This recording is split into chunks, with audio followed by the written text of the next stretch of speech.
Bem-vindo ao podcast A Bíblia Nossa de Cada Dia, onde mergulhamos nas Escrituras Sagradas, capítulo por capítulo, para encontrar sabedoria, orientação e inspiração para nossas vidas. Juntos exploraremos as histórias, os ensinamentos e os temas profundos da Bíblia, descobrindo como a palavra de Deus pode nos transformar e nos ajudar a viver uma vida plena e significativa. Prepare-se para uma jornada de fé, conhecimento e crescimento espiritual.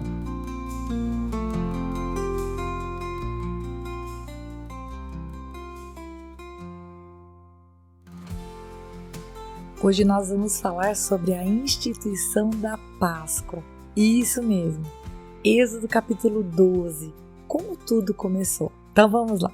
Bom, se o capítulo 11 que nós meditamos ontem era pequeno e eu mencionei isso para vocês, o 12, querido, se supera em tamanho. São 51 versículos que vão falar para a gente sobre a primeira Páscoa, né, a instituição da Páscoa, a festa dos pães sem fermento, vai falar propriamente sobre a primeira Páscoa, como vai acontecer, e vai falar da 10ª praga, da saída dos israelitas do Egito. Enfim, são vários assuntos. Então eu tomei a decisão de dividir esse capítulo em duas partes, tudo bem? Então nós vamos meditar hoje do versículo 1 até o versículo 20. E vamos lá. O Senhor falou com Moisés e com Arão, é isso que está escrito no versículo 1. E o que foi que ele falou? Gente, o Senhor ele vai estabelecer um novo calendário, uma nova organização do tempo. Ao mesmo tempo que aqui nessa primeira parte de Êxodo capítulo 12, o Senhor ele vai falar sobre a Páscoa, sobre o sangue nos umbrais, o Senhor ele também está começando algo novo. Até aqui era Deus falando com Moisés e Arão, se dirigindo a Faraó, e deixa meu povo ir, e pragas e juízo. Mas agora Deus está trazendo algo novo para o povo. Deus estava estabelecendo um calendário. Algo novo estava nascendo. Esse povo sairia do Egito, o Senhor ia levá-los para uma terra. E agora, queridos, eles tinham ficado 430 anos escravos no Egito. Quanto neles havia daquilo que Deus havia dito para Abraão? Quanto havia se misturado com o costume do povo? Será que Deus ia mudar e trazer coisas novas e reafirmar algumas leis? Com certeza. Eles sairiam do Egito, mas Deus com certeza ia fazer com que o Egito saísse deles. Deus ia trazer para o povo, para Moisés, a maneira como o Senhor queria que eles se relacionassem. Porque o povo que estava tão envolto naquela cultura egípcia, com certeza, talvez já tivesse se esquecido ou não soubesse como Deus queria que eles viessem a agir. Então Deus ele vai estabelecer princípios. Em breve a gente vai ver sobre isso.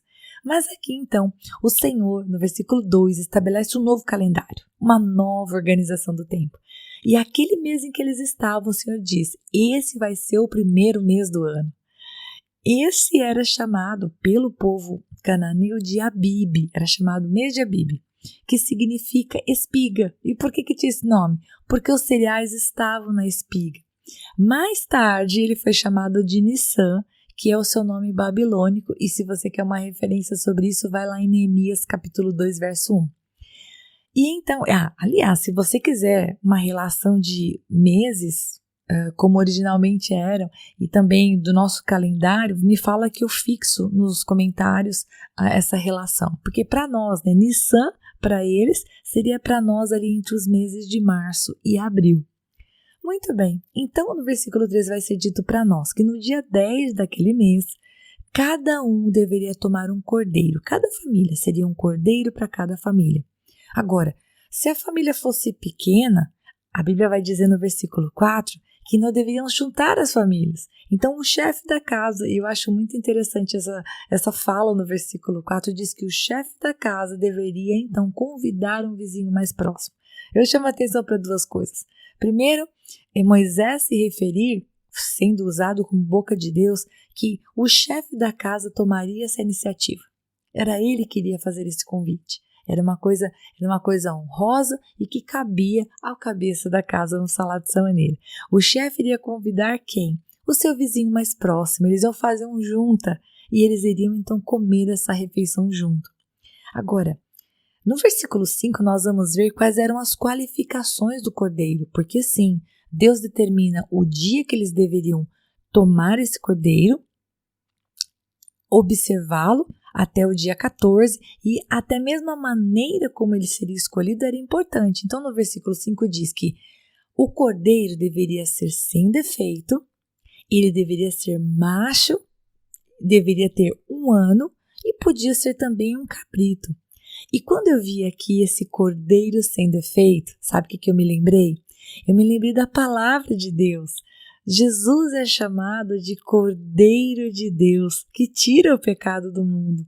E aqui em 1 Pedro 1, do versículo 18 e 19, diz assim, sabendo que não foi mediante coisas perecíveis como prata ou ouro que vocês foram resgatados da vida inútil que seus pais lhe legaram, mas pelo precioso sangue de Cristo, como de um cordeiro sem defeito e sem mácula. Então Pedro vai chamar Jesus de o cordeiro sacrificial e que ele também não tinha defeito e não tinha mácula. Quando examinaram Jesus, disseram, eu não vejo nada para acusar este homem. Então aqui nós vemos que há um paralelo, há uma sombra do cordeiro da Páscoa que se estabelece sobre o Cordeiro de Deus. Muito bom. No versículo 6 é dito assim, olha, no dia 10 esse cordeiro vai ser separado.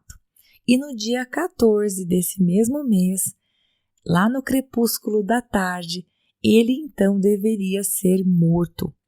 Mas esse crepúsculo da tarde, literalmente, gente, significa entre as tardes. Então eu quero deixar uma nota aqui, porque quando eu e você a gente pensa em crepúsculo da tarde, a gente pensa no quê? Entre o pôr do sol e a noite, né? No finalzinho da tarde. Mas alguns estudiosos dizem que esse entre tardes, na verdade, tem a ver com a hora em que o sol começa a declinar e o pôr do sol. Então seria ali mais ou menos entre 3 e 4 da tarde. E por que eu faço essa observação? Porque para o judeu, o novo dia começa ao pôr do sol. Por isso, o animal ele seria morto no dia 14, no meio da tarde. E ele seria comido à noite. E quando ele fosse comido à noite, ali já era o dia 15. Porque no final da tarde, o dia mudava. Diferente de nós que mudamos o dia à meia-noite, né? Mudamos o dia no calendário meia-noite, para eles era na viração do dia, ali era na parte da tarde. Portanto, o animal seria morto à tarde, no dia 14, e comido à noite, que já seria dia 15. Eu espero que você esteja entendendo o que eu estou te explicando.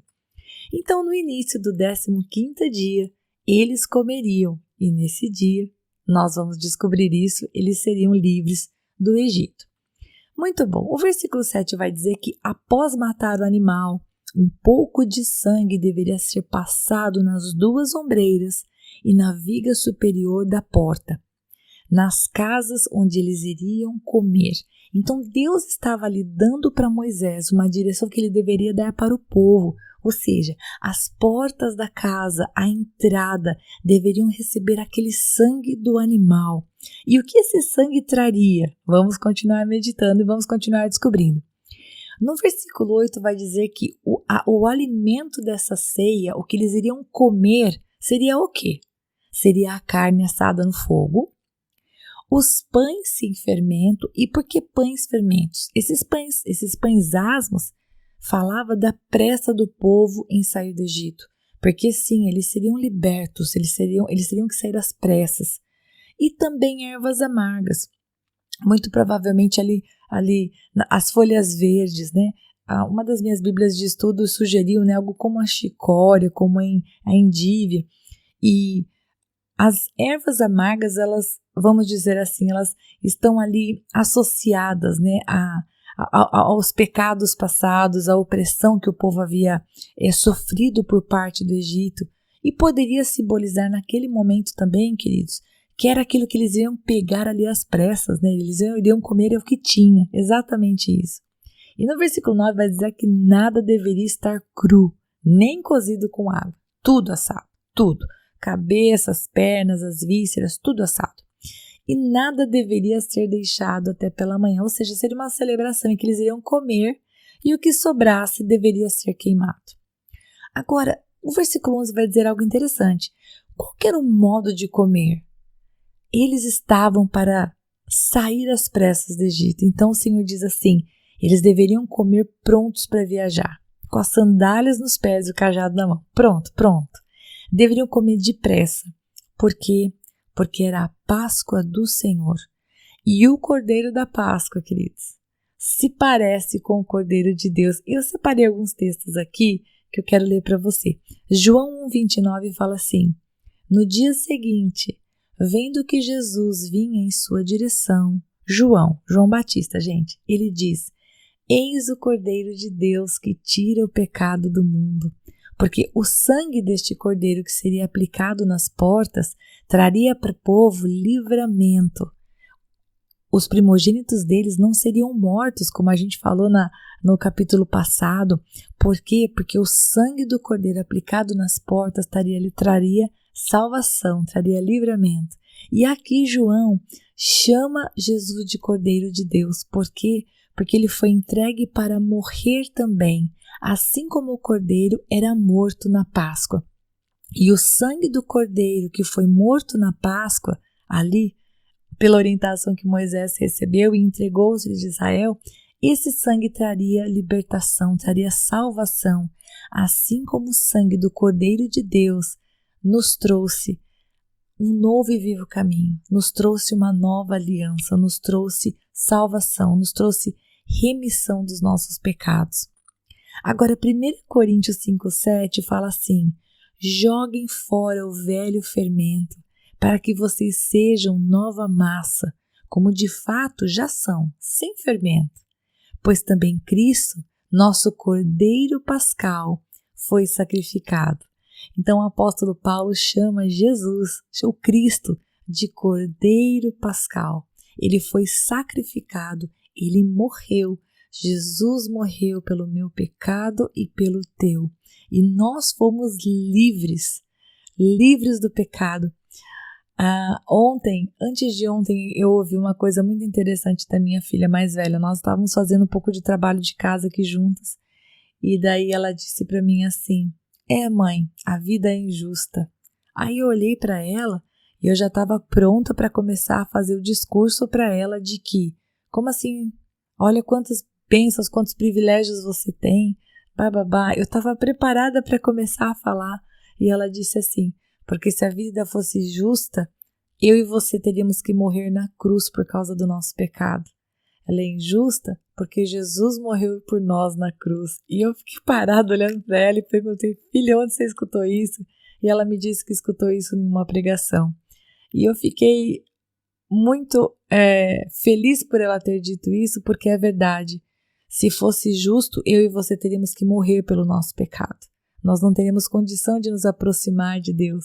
Mas, porque Deus entregou o Cordeiro Pascal, Jesus, que tira o pecado do mundo, que foi sacrificado por mim e por você, hoje eu sou livre. Eu sou livre para viver a vontade de Deus na minha vida. E quando eu errar, porque eu vou errar, porque eu sou falível, eu tenho refúgio junto de Deus, porque Jesus abriu um caminho. Não mais como o sangue de animais que cobrem o pecado, mas como o sangue do Cordeiro Pascal que tira, realmente, como João Batista falou, tira o pecado do mundo. Agora João 12, verso 24 e verso 27 fala assim, que Jesus foi por nós até o fim. Jesus se entregou, quando diz aqui em 1 Coríntios 5, 7, que eu acabei de dizer que falou que ele foi sacrificado, olha o que Jesus disse, ele falou assim lá em João 12, em verdade lhes digo, se o grão de trigo caindo na terra não morrer, fica ele só, mas se morrer, produz muito fruto. Agora, verso 27, agora a minha alma está angustiada. E o que direi? Pai, salva-me desta hora? Não, pois foi precisamente com este propósito que eu vim, para esta hora. E aqui Jesus está dizendo, eu vou, como sacrifício pascal, até o fim. Eu poderia pedir para Deus, Senhor, me salva desta hora. Mas ele diz, não, foi para este propósito que eu vim, para ser o Cordeiro Pascal, para morrer, para que eu fosse liberta, assim como você. fazendo um paralelo aqui com o Êxodo. E por último, eu tinha separado aqui Hebreus 9:22, que fala assim: de fato, segundo a lei, quase todas as coisas são purificadas com sangue, e sem derramamento de sangue não há remissão dos pecados. Portanto, hoje nós temos, meus queridos, a remissão dos nossos pecados por causa do sangue de Jesus Cristo que verteu naquela cruz pelo meu pecado e pelo teu. A nossa Páscoa hoje não é como a Páscoa que Moisés instituiu. Eu e você, nós não comemos pães asmos ou sem fermento, nós não comemos ervas amargas, nós não comemos um animal assado, um cordeiro assado, mas nós celebramos a Páscoa com o Cordeiro de Deus que tirou o pecado do mundo. Não importa o que tenha na minha mesa do almoço da Páscoa. Não me importa necessariamente com quem eu vou comer a minha Páscoa. Se você está sozinho, se você é viúvo, se você é separado, se você está longe da sua família em outro país, não permita que a tristeza das situações exteriores enche o seu coração e te deixe amargo, igual essas ervas amargas. Porque a Páscoa não é a respeito de comida, a nossa Páscoa não é a respeito de comida, a nossa Páscoa não é a respeito de bebida, a nossa Páscoa não é a respeito de ter essa pessoa ou aquela perto de nós. A Páscoa é a celebração, naquela época, do que Deus ia fazer de algo novo. Deus ia libertar o povo do Egito. E hoje a nossa Páscoa tem a ver com a ressurreição do nosso Senhor. Porque sim, Ele morreu, Ele foi sacrificado pelo nosso pecado, Ele foi entregue como um cordeiro pascal, mas Ele não ficou morto. A cruz está vazia, o lugar onde Ele foi sepultado está vazio. Por quê? Porque Ele ressuscitou. E porque Ele ressuscitou, a nossa esperança é viva. E nós sabemos que Ele está vivo e pronto para nos ouvir, para nos abençoar, para estar conosco. Ele é Emanuel, Ele é Deus conosco. Certo? Muito bem, agora você volte para Êxodo, porque eu te levei lá no Novo Testamento. Vem comigo, estamos quase terminando.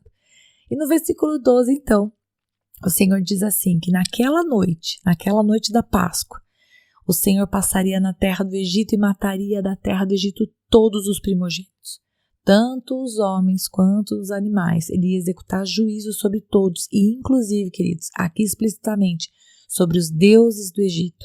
Porque, sim, desde o primeiro momento, o Senhor estava executando juízo contra os deuses do Egito. Quase todos os deuses ídolos do Egito, eles eram semelhantes a algum animal com feições humanas.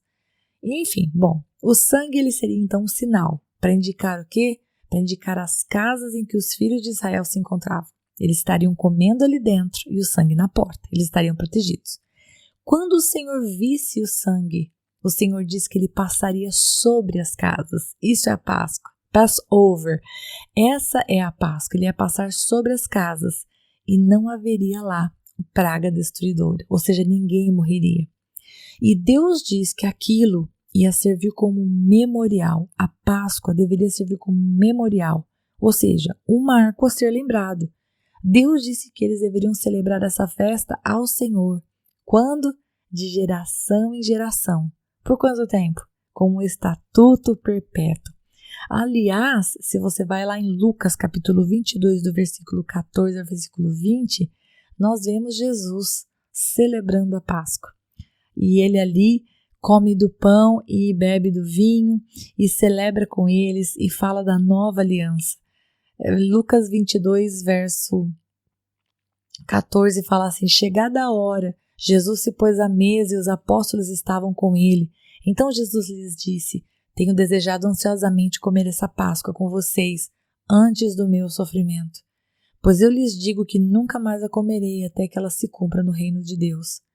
E pegando um cálice, depois de ter dado graças, disse: peguem e repartam entre vocês, pois eu digo a vocês que de agora em diante não mais beberei do fruto da videira, até que venha o reino de Deus.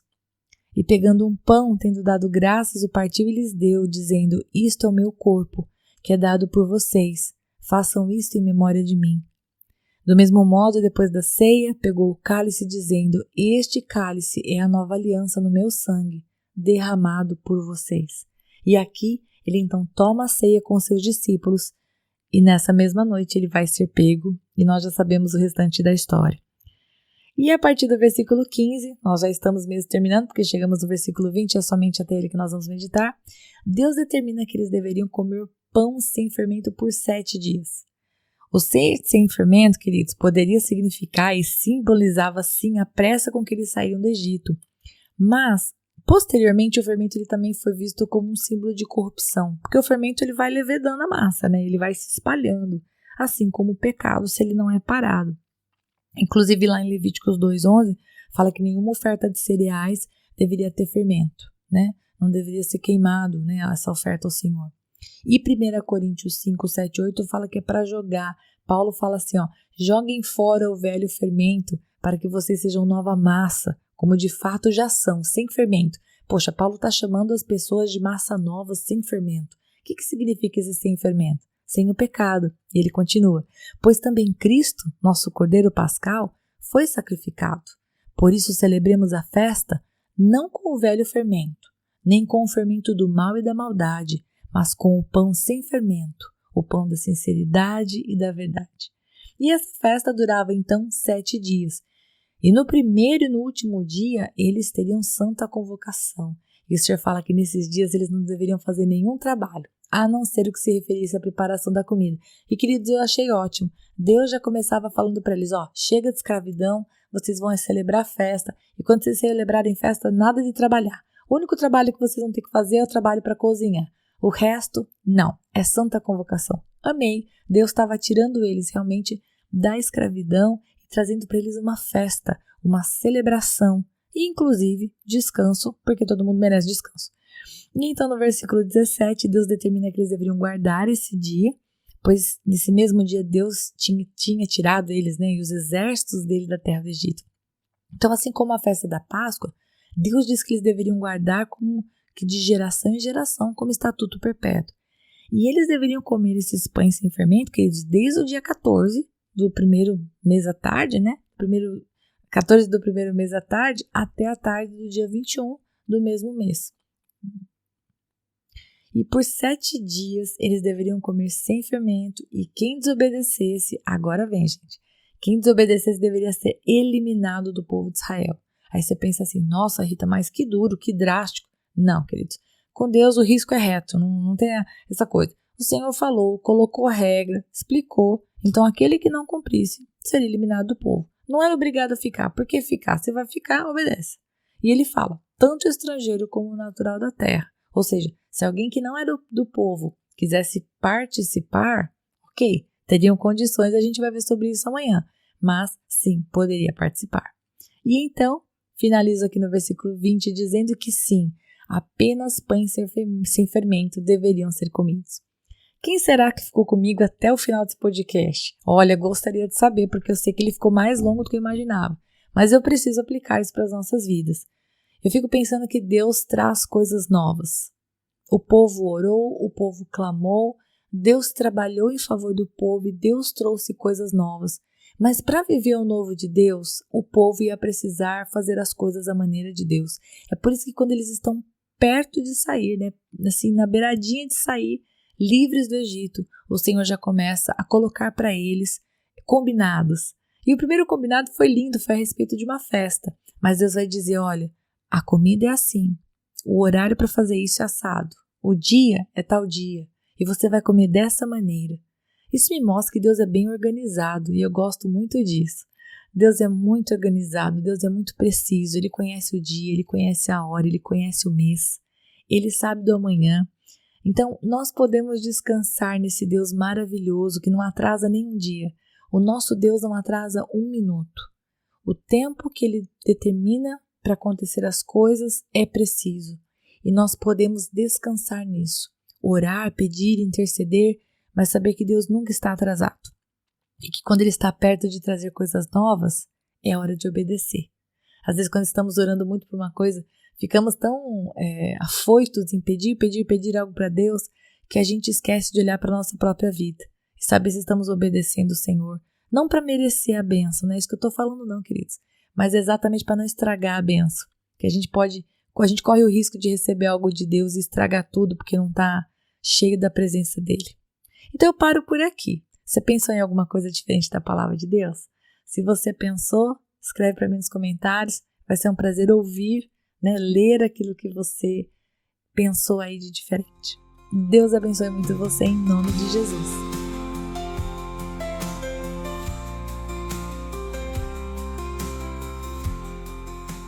E se você ficou até agora, não vai embora não. Agora é hora de você curtir, comentar, compartilhar esta palavra, porque se ela abençoou você, ela pode abençoar outra pessoa também. E lógico, se inscreva no canal, ative o sininho, assim você não perde os próximos episódios. Deus te abençoe e até lá!